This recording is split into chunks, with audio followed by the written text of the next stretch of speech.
Me voy a charlar con José Abadí. Es un lujo, un placer charlar con este psicoanalista brillante, pensador. ¿Cómo andas, José? Gracias por lindo invitarme. verte. Lo mismo para mí, Alejandro. ¿Cómo va eso? Esto para vos, para empezar. ¿Ah, sí? Dámelo. Ya voy a encararlo el fin de semana. Para que bajo la silla porque tengo que hacer un poquito de fuerza. Qué bueno, José. Qué lindo esto, che. ¿De qué hablamos cuando hablamos de buen amor? Dale, ahora voy a empezar a ojearlo aquí con vos. Sos muy interesante, José. Está de más decírtelo. Sos periodista, te has hecho entrevistas muy interesantes que las he recorrido. Explícame rápidamente qué es el psicoanálisis. No sé, a ver, dame una explicación para aquellos que nos están viendo. ¿Qué es un psicoanalista? Bueno, un psicoanalista es un profesional que puede hacerlo a través de la medicina y la psiquiatría, como ha sido mi caso, o también puede hacerlo sino a través de la psicología, que intenta aliviar el sufrimiento y curar, en cierto sentido, dentro de lo que podemos llamar la curación la terapéutica de una determinada enfermedad. ¿Qué cosa? Básicamente conflictos que el sujeto no tiene conscientes, y ese conflicto, esa oposición que hay inconsciente, deriva muchas veces en síntomas, produce síntomas. Esos síntomas nosotros tratamos en el psicoanálisis a través del diálogo, a través de señalamientos, a través de preguntas que logran recomponer el argumento del sujeto, que descubra ese argumento que produjo esos síntomas, para que una vez que sepa qué es lo que está atrás, ese síntoma caiga y él pueda vivir obviamente mucho mejor. Me hablaste, vamos a ir frenándolo así puedo repreguntarte. Dale. Conflicto. Sí. Y me hablaste de psiquis. Sí. ¿Qué es el conflicto? ¿A qué le llamas conflicto en tu ciencia, en tu ámbito, en el psicoanálisis? ¿Qué es conflicto? Básicamente conflicto, para entenderlo de un modo más simple, es oposición, es dirección y sentido contrario. Vos podés tener un deseo, una idea, una representación que se opone a otra porque los valores no están compartidos, porque te produce angustia. Discúlpame, las dos corrientes opuestas la vivo en mi parte consciente. Inconsciente. Ah, inconsciente. Los conflictos que producen síntomas son conflictos inconscientes que los has reprimido, vale decir, han sido conscientes en un momento, te han producido angustia y entonces los has reprimido. Ese conflicto y esa oposición genera una tensión, una angustia que para ser liberada necesita una conducta que de algún modo la descarga. Ahora, esa conducta de un conflicto, de una oposición que no tenés consciente, es muchas veces una conducta sintomática. ¿Y cómo se descarga? ¿Cómo lo descarga? Como un síntoma, por ejemplo. Es decir, ¿Un sueño es un síntoma? No, un síntoma, el sueño es una formación de lo inconsciente, se lo suele llamar, pero no se trata de un síntoma porque no hay un sufrimiento cuando vos soñás. El sueño, ¿qué es? Es de una manera disfrazada el cumplimiento de una serie de deseos que algunos son conscientes y otros son inconscientes. El síntoma, en cambio, es cuando un conflicto, una oposición entre dos fuerzas que están en lo inconsciente, se soluciona a través de algo inadecuado. ¿Qué es esa solución inadecuada? Un síntoma. ¿Qué pasa cuando tenemos un síntoma? Sufrimos. ¿Qué le pedimos a un psicoanalista? Me cuenta a través del diálogo que tenemos entre nosotros, la exploración que hacemos entre nosotros, ¿qué es esa oposición que está detrás de esta conducta? ¿Así esta conducta cae? ¿Todo lo reprimido es malo? O sea, ¿todo lo que vos reprimís es algo que te va a hacer mal? ¿O reprimís psíquicamente algo que de pronto te podría hacer bien, te podría causar placer? Puede hacer mal, puede no hacer mal. Hay una determinada fantasía, hay un determinado deseo, hay un determinado impulso, hay una determinada idea que, porque choca con otros valores y otros ideales, otras normas, te produce a vos angustia de sentirla, de tenerla. Entonces la reprimís. Para que quede reprimido, no alcanza simplemente de decir lo reprimo y ya está, se queda tranquilito ahí escondido. Para que quede reprimido no alcanza con que... Y que no es un acto, un movimiento que lo haces una vez y ya estás liberado. Y no es consciente mi represión, o sea, no lo puedo decidir, no decido voy a reprimir. No, es una represión inconsciente. Una vez que reprimís esa representación, esa idea, ese impulso, ese deseo, vos tenés que dejarlo allí reprimido. No es que podés decir lo reprimo y me voy. ¿Qué haces entonces? Instalás una resistencia, todo esto es a nivel inconsciente, para que aquello que reprimiste y no querés que se haga consciente, no emerja nuevamente a la conciencia. ¿Esa resistencia de qué se trata? ¿Estamos poniéndonos haciendo gimnasia, flexiones? No, es con otra idea, con otra representación. La resistencia que tanto la gente se pregunta, ¿qué es cuando yo reprimo algo porque me angustio y lo mantengo reprimido. ¿Cómo lo mantengo reprimido? Con otra idea que no deja que aquella que fue reprimida surja, salga. Ahora, en ese equilibrio delicado que es nuestro devenir, nuestra conducta, nuestro psiquismo, hay a veces coyunturas que llevan o que aquello que estaba reprimido tome fuerza y quiera salir, o que aquella resistencia que lo ponemos se debilite. O una parte toma fuerza, la otra se debilita y entonces aparece un recrudecimiento que se deriva ¿en qué? En un síntoma, que es una solución inadecuada del conflicto. Ahora voy a hablar de tu libro. No sé si fui claro. No, pero aparte es maravilloso como lo explicas. Tengo todas estas 3 páginas, 4 páginas son de preguntas que armé, porque puedo pasar por tantas cosas con vos. Mira, voy a preguntarte por un término que yo no sé si está aceptado por ustedes los psicoanalistas, que es la personalidad tóxica. Se ha puesto de moda decir este tipo o esta mujer es tóxica. No te juntes porque es tóxica. ¿Existen los manuales de salud? ¿Existe en el psicoanálisis, en los manuales de psicoanálisis, la palabra tóxica para una personalidad o lo inventamos nosotros? Está muy bien. Es una palabra que se ha impuesto en nuestro lenguaje cotidiano, ¿no es así? Sí. Lo tóxico estaba primeramente asociado a lo que puede ser una droga, a lo que puede ser una...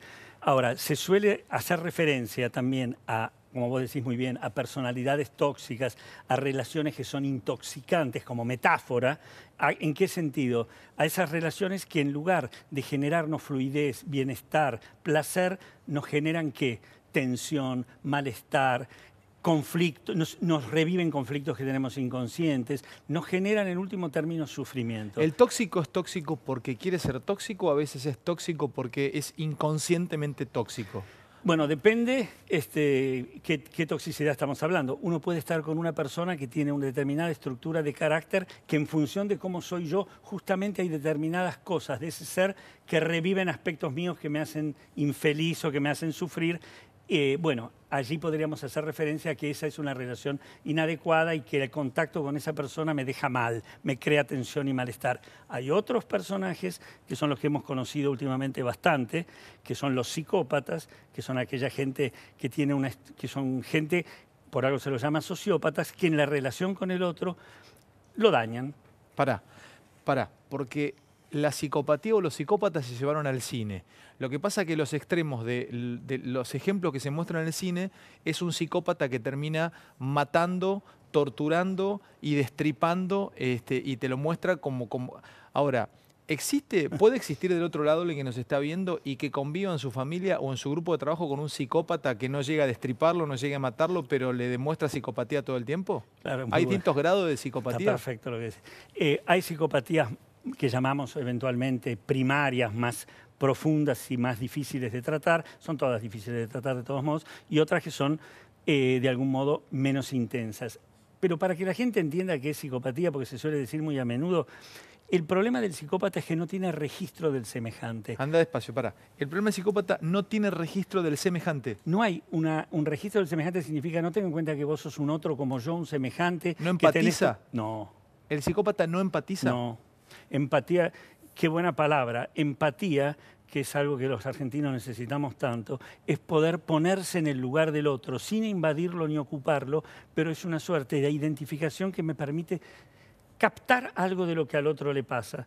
La compasión, por ejemplo, que es tan importante, tiene que ver con la empatía. Vos estás atravesando un momento difícil, un duelo, una pérdida, una separación, y yo puedo identificarme, puedo ponerme en tu lugar sin ser Alejandro, pero capto lo que te pasa, te entiendo y te acompaño. O sea, no administrás la palabra compasión o no lo sacás del cajón de herramientas de la religión. No lo relacionás con la religión, vos a la palabra, al término compasión. Podés ubicarlo también en la religión, en la medida que la religión... Pero lo asociás también a la empatía. Sí. Y el psicópata no empatiza. No, el psicópata no empatiza, el psicópata usa al otro, abusa del otro. El psicópata no tiene registro de un semejante al cual es capaz de interesarse y de amar. No tiene sentimiento de culpa si lo daña, no tiene arrepentimiento. Escúchame, por eso no tiene capacidad de aprendizaje. ¿Y el manipulador? Claro, el manipulador, hay formas de manipulación, ¿no es así? Hay algunas que son, esencialmente, es una de las características del psicópata. Hay formas mucho más livianas de un sujeto que la manipulación no forma parte de un complejo de personalidad del nivel de patología, de enfermedad y de daño que puede hacer un psicópata, pero hay gente que lo que podemos llegar a decir es está vinculado más a una estructura egoísta, centrada en sí mismo, narcisista, donde los otros, si bien no es que hay un desconocimiento de ellos, pero son útiles para sus fines, más que me brindo porque son ellos. No hay una gran felicidad en el dar, sino en el usar al otro. No hay una gran felicidad en el dar, sino en el usar a los otros. Claro, ese es el manipulador. Y sí, porque vos, una cosa que te hace feliz seguramente es cuando podés dar algo y sentís que ese algo... Lo he hablado con alguien, con especialistas en neurociencias. Ellos sostienen que la mayor felicidad, lo han comprobado, ellos lo han comprobado, ellos, a ver, la neurociencia dice empíricamente, científicamente, que la sensación de dar es muy placentera y que provoca niveles de felicidad altísimos. Sí. Después vamos a discutir qué es la felicidad. Con mucho Pero gusto. bueno, He escrito un libro al respecto. Claro. Pero sí, decirle a los neurocientistas, estoy de acuerdo con los neurocientistas, tiene varios cientos de años este descubrimiento, de todos modos. José, estoy hojeando de qué hablamos cuando hablamos de buen amor. Para vos, en líneas generales, ¿qué es un buen amor? O sea, mira cómo arranca tu libro. Si nos preguntaran cuál es el ingrediente esencial de la felicidad a la que todos aspiramos, la respuesta sería sin duda alguna el amor. Su presencia o ausencia constituye y define nuestro modo de vivir. Ahora, ¿de qué hablamos cuando hablamos no quiero que des la respuesta acá porque se trata de que la gente compre el libro. Pero ¿qué es para vos el buen amor? Bueno, y es importante la idea de que cuando yo quise recalcar la idea del buen amor, es porque la gente suele llamar amor a muchas cosas distintas y no todas ellas son amor. No hay un mal amor. Si es un mal amor, no es amor. Ese es mi punto de vista, que sé que es discutible, ha generado polémica. Si es un mal amor, no es amor. No. El amor tiene que ver, sí, con una vivencia esencial, casi central del ser humano, tiene que ver con un anhelo que cuando lo recibe y lo da, lo ubica en un lugar donde le da sentido a su vida, genera relación, genera vínculo. ¿Estás hablando de amor de pareja?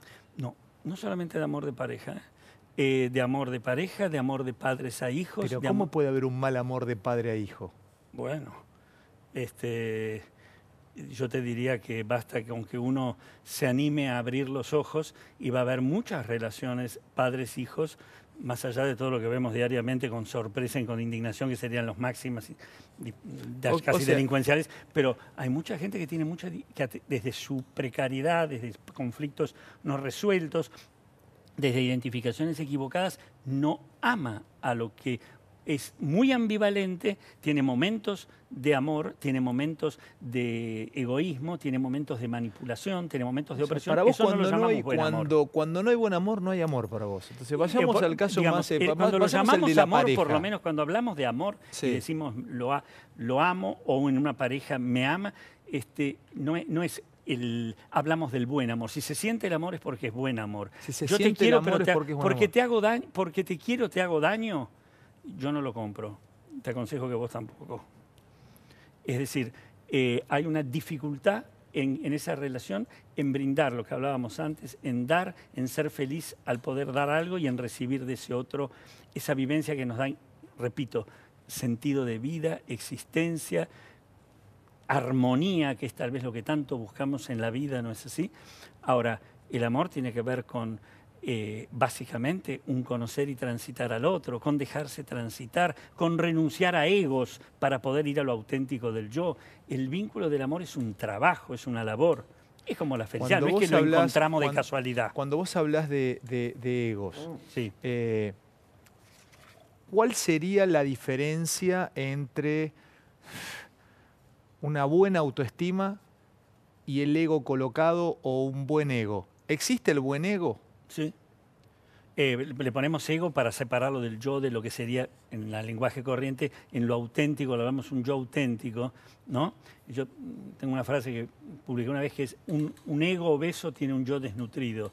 Un ego obeso tiene un yo desnutrido. Claro, a ver. Es decir, si hay mucha energía, todo tu caudal de preocupación, ocupación, lo que sería el amor que podés obsequiar, que podés dar, que podés brindar a la afuera para conectarte y para formar parte de un mundo que te resulte interesante y que te resulte capaz de ser amado, lo volcás sobre vos mismo, tenés una especie de blindaje en vos mismo, donde sos, por empezar, un aislado frente a lo que es los otros y concentrás toda lo que llamaríamos, si vos querés, energía amorosa en tu propia persona.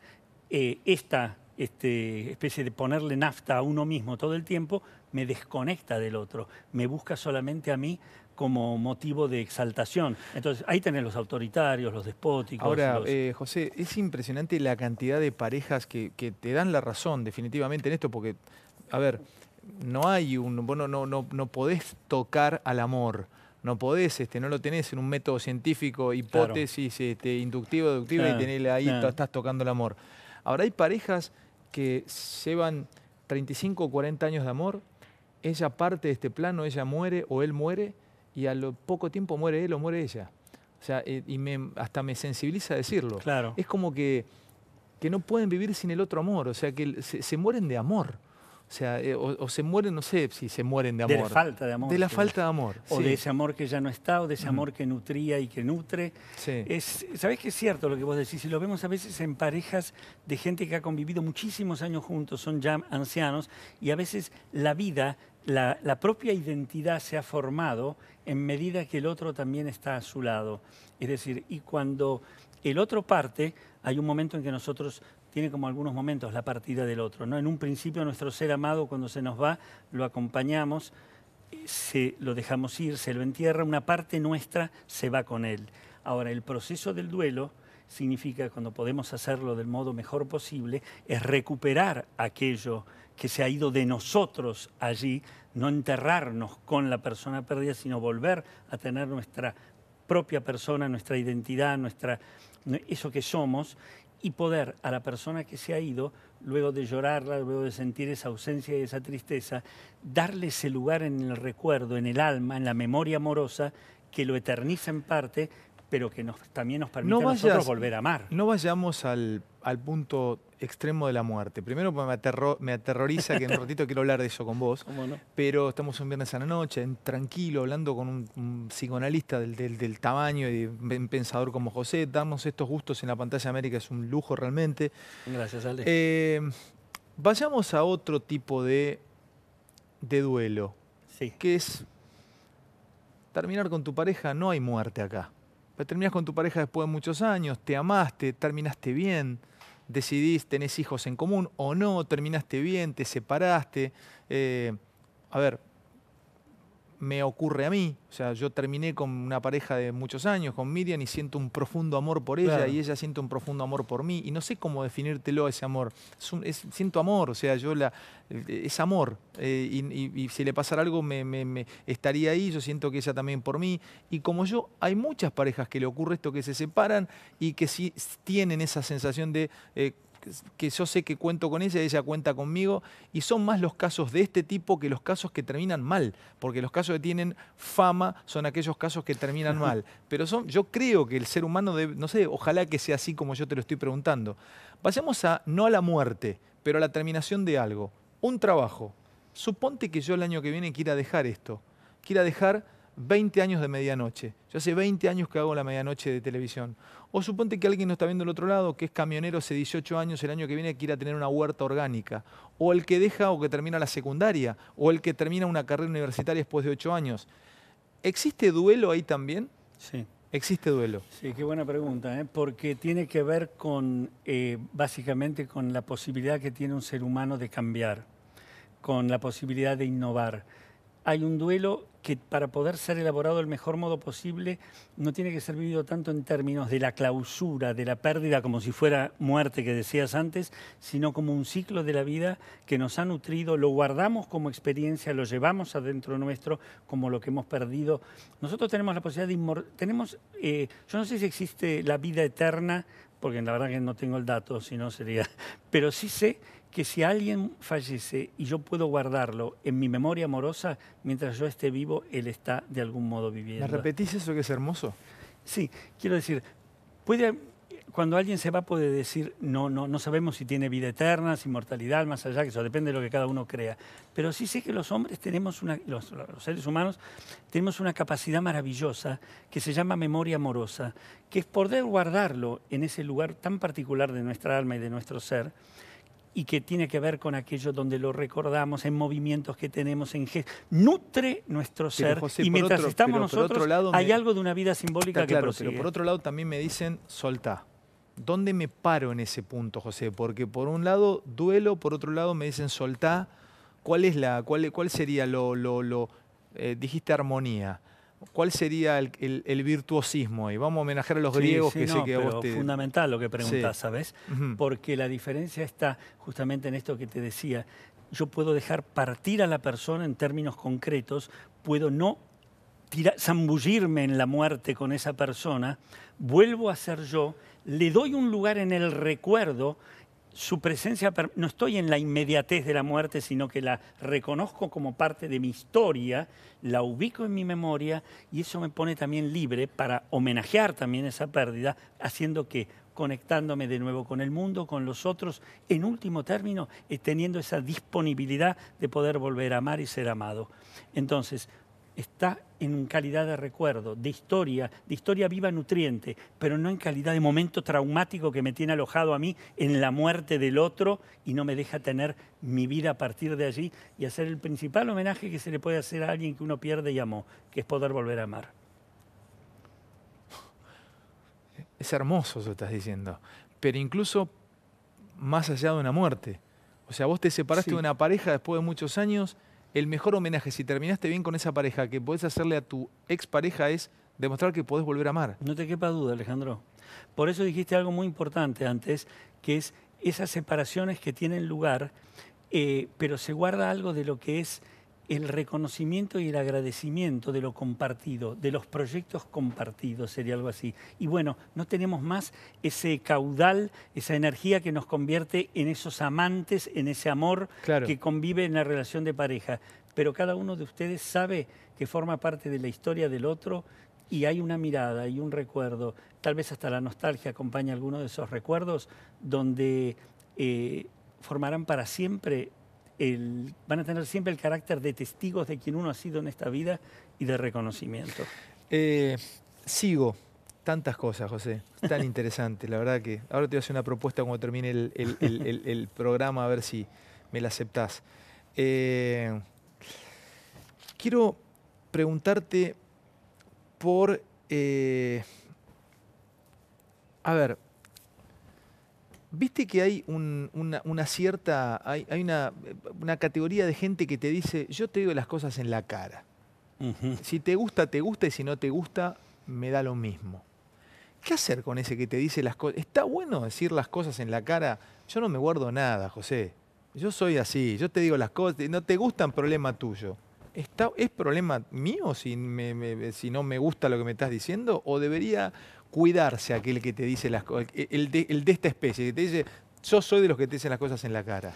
Claro, hay varios aspectos, ¿no? A ver. Es bueno, porque por un lado me recuerda mucho esa diferencia fundamental entre la sinceridad y el sincericidio, ¿no? Sinceridad y sincericidio, sí. Una cosa es aportar algo de una verdad que te puede ayudar y me ayuda a mí también porque necesito decirla, y otra cosa es que yo te quiero agredir y con algo que yo sé y que probablemente vos no te haga bien o no quieras escuchar del modo que te lo diga, la uso para dañarte. ¿Y te puedo estar dañando inconscientemente? Sí. Aunque no quiera dañarte, te estoy dañando. Sí, por más aunque que no te quiera conscientemente. Aunque no quiera conscientemente Sí. dañarte, te quiero. Sí. Sos mi amigo. Esa igual. especie de sinceridad. Mira, te voy a decir algo que por ahí no te guste y sé que no va a ser lindo para vos, pero te voy a contar lo que te está pasando y lo que te están haciendo. Me aterra cuando empiezan a habar así, me aterra, me quiero ir. Te doy un consejo, es decir, detenete, es decir, contené tu amabilidad y tu cariño, no hace falta. Es decir, uno percibe, no solamente en la palabra, sino en la melodía del contacto con el otro, cuando hay algo para vos y cuando hay algo para mi agresión ¿no? Descargada. Yo creo que vos dijiste una palabra que es clave, mezclada en todas en esta formulación, que fue cuidar, cuidarte. Una de las cosas que tiene que ver con lo que hace significativa y potente una relación, y en una pareja es fundamental, una de las claves del buen amor, es que uno cuida al otro. ¿Qué es cuidar al otro? Cuidar al otro es tenerlo en cuenta, es protegerlo, es poder empatizar, es estar al lado cuando algo puede llegar a dañarlo. Es que si lo dañó y está sufriendo, no tengo la varita mágica, pero sí mi posibilidad de acompañarlo. Eso tiene que ver con el cuidarlo. ¿Acompañar es amor? Sí. Hay maneras de acompañar. Cuando vos estás sufriendo por algo, a veces es inútil que te digan palabras, a veces más puede hasta hartarte. Pero puede estar un tipo, un amigo, una amiga, y está al lado tuyo. Hay maneras de acompañarte más directas, menos directas, pero ahí sentís que no estás solo. Ahí sentís que hay alguien más y no estar solo, sentirse acompañado, formar parte del interés y de la vida del otro y tener nosotros noción de que hay más alrededor nuestro es fundamental. Si alguien me pregunta, ¿qué hago con esta persona que perdió a alguien que está sufriendo mucho? Mímalo. Mímalo. Sí, simbólicamente. Cuídalo, estate cerca, sé cariñoso. Es decir, entonces hay verdades que se pueden decir cuidando al otro y hay verdades que se pueden decir atacando al otro. ¿Cuál es la diferencia entre una y otra? Y yo creo que de fondo la intención. José, te quiero preguntar 3 términos, voy a Sí. tirar en la pregunta que no sé cómo armarla, a ver si me ayudas a construir la pregunta. Con mucho gusto. Melancolía, angustia y tristeza, o Sí. melancolía, tristeza y angustia. Y más o menos lo que tengo bosquejado como pregunta es si puede existir alguien que esté triste, que esté depresiva, pero que se muestra alegre. ¿El depresivo o el triste está triste y lo notas triste? ¿O me puede estar enmascarando su tristeza y su angustia? No sé si es lo mismo. No es o lo su mismo, pero muchas veces encontramos Bien. en la depresión una depresión angustiosa. Y está con un nivel de vamos, dale, para adelante, dale, vamos a salir, dale, vamos a tomar algo, dale, va. Y por dentro tiene una angustia que no puede más. ¿Puede existir eso? ¿Que me muestre la fachada de una cosa y por dentro vaya otra? Sí, ahí hay dos niveles para pensarlo por lo menos de lo que se me ocurre que me preguntas. Una primera situación es que si la depresión allí no tiene como un lugar muy profundo que la llevaría al plano de lo que vos preguntaste antes, que es la melancolía, que es una depresión profunda, donde no hay mucha alternativa para esta especie de carácter simulado, ¿no?, de alegría. Sí. Bueno, no saquemos de la melancolía de lado, pero sí hay determinadas situaciones que están con bajón de ánimo, con una depresión reactiva a una separación, a una frustración, a una pérdida de un trabajo, y hay como un intento como imaginario de, bueno, casi de engañar al otro para engañarme a mí, o de engañar. Entonces, bueno, bárbaro, es casi defenderme de la tristeza que empiezo a sentir. Hay otra cosa que es muy importante. ¿Casi defenderme de la tristeza que empiezo a sentir? Sí, Alejandro. Es decir, a veces me da miedo que me estén pasando esas sensaciones de desencanto, de desilusión, ese dolor que tiene que ver con lo que no está y lo que quisiera. Y no, bueno, dale, y me trato de defender, entre comillas, de distintas modos. Uno puede decir distrayéndose, euforizándose, jugando a no importa, vamos con todo. Y hay formas más enfermas de querer paliar una situación de esas, que puede ser a través de las adicciones o otras formas menos importantes, requieren un cierto capital, pero alguna gente cuando está un poco deprimida se compra algo como para sentir que de algún modo compense ese nivel de déficit, que es distinto de algo muy importante que es lo que llamamos la bipolaridad, que son esas situaciones que son las patología bipolar, donde tenés periodos de depresión y periodos no de alegría, sino de manía. ¿Qué es la manía? Es una euforia patológica. ¿Ahí viene el término maníaco-depresivo? Claro, exactamente. ¿Viene así. modo manía o modo depresivo? La manía, antes decían, ahora se dice más bipolaridad, pero en último término estamos hablando de la maníaco-depresivo. Modo manía es cuando está en manía. Manía es la euforia. Euforia. Y hay formas que no tienen que ver con la melancolía ni el maníaco-depresivo, pero que vemos mucho en nuestra sociedad de hoy, donde hay la apariencia de una alegría, pero lo que hay más es una cierta euforia agitada, que en el fondo no es una alegría verdadera, es más agitación. Cuando hablamos de estas cuestiones psicológicas, también hablamos del autosabotaje, ¿no? ¿Existe el autosabotaje? Sí. Inconsciente, porque nadie va a querer autosabotearse conscientemente, Claro. pero existe el autosabotaje. Si fuera consciente es más manejable, no es tan preocupante lo que es consciente porque suponemos al sujeto capaz de manejarlo. Porque hay gente como que a mí no me sale nada, termino, lo mío indefectiblemente termina mal. No sé. Bueno, ahí ya está en una especie de anticipado, ahí está la profecía autocumplida. La tenía escrita, profecía autocumplida. Claro. Es decir, ya está diciéndote lo que va a hacer para que termine de ese modo. Pero es real, o sea, el psicoanálisis ha trabajado sobre ese concepto, sobre la profecía. Vamos a eso que me interesa más. Sí. ¿La profecía autocumplida? La profecía autocumplida, que tiene que ver con el autosabotaje, que es lo que vos decís. Vamos primero a la primera parte, que está ligada a la otra. El autosabotaje tiene un afecto fundamental que lo produce. ¿Sabés cuál es? La culpa. Uy, qué tema, la culpa. La culpa inconsciente. Hice algo por lo cual me siento culpable. Hay algo que me siento deudor.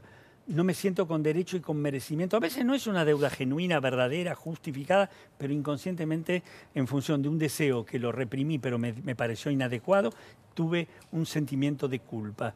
Y entonces, bueno, me castigo. Perdóname, ¿la culpa es humana? ¿Es psíquica? O sea, ¿está dentro nuestro o me la infligen? ¿Me enseñan a ser culposo o viene conmigo? Bueno, en la medida que te dan una serie, las dos cosas, en la medida que te dan una serie de valores y de situaciones que supuestamente están ligadas al cuidado del otro, en la medida que vos también, desde vos, amás al otro, en la medida que somos sujetos que muchas veces desde nuestras ambivalencias y desde nuestros impulsos tenemos conductas que son como ajenas a eso que tendría que ver con lo que valoramos, con lo que queremos, con lo que nos parece bien, y las hacemos, si tenemos una conciencia, una responsabilidad, una conciencia crítica, una instancia normativa, sentimos culpa. Y cuando sentimos culpa, tenemos miedo. ¿Qué es lo que sucede? Castigo. El castigo de afuera viene, pero no es tan peligroso como el castigo de adentro. Los autocastigos son generalmente mucho más severos que los castigos de afuera. ¿Qué es un autocastigo? Y, por ejemplo, hiciste algo, digámoslo de un modo casi un juego, metiste la mano donde no tenías que meterla, busca la forma que quieras. Dale. Lo que estaba prohibido, esa mano allí no tenía que estar, o para sacar, o para acariciar. Bueno, qué vergüenza lo que hice. El castigo que puede ser que me reprendan, que me digan si fue un robo, devolvelo, si tomé algo bueno, disculpate, cualquiera de estas variables. De afuera podría ser un castigo de un orden ligado a la... Ahora, el castigo interno es mucho más fuerte. ¿Qué puede ser? Y si me agarro la mano con la puerta del coche, me destrozo la mano. El autocastigo por la culpa de lo que hice mal es seguramente más severo que el castigo que me darían desde afuera por esa culpa. Tengo... culpa, te voy a decir una palabra, sí. La culpa neurótica, la culpa que no tiene una justificación genuina y objetiva, sino que tiene que ver con que creo mágicamente que lo que deseé o lo que imaginé está tan mal y se convierte en una realidad, y eso me hace sentir culpa y me castigo. Culpa porque me parece mal si fuimos dos amigos y uno falleció en el accidente y yo estaba al lado y no me morí, y que siento esa culpa ridícula. ¿Cómo puede haberse muerto él y yo no me...? Bueno, toda culpa neurótica, injustificada, indebida, es una carcelera tremenda y un factor de infelicidad importante. Me voy a quedar con eso, un factor de infelicidad importante, porque... Sí, Alejandro. Me quedo con eso, como en esta parte me parece tremendamente fuerte esto para esta parte de la nota. Porque después te voy a preguntar, socializar en estas épocas, en donde aquel que tiene una experiencia de estudio, puede ser primaria, secundaria o terciaria, o aquel que tiene una experiencia de padre, sabe que todo saber puede ser puesto en duda. O sea, yo nací en 1971, no tenía chance en mi socialización primaria de discutirle a mi papá si él me decía que tal cosa pasaba, iba a ocurrir si yo hacía tal esto o tal cosa.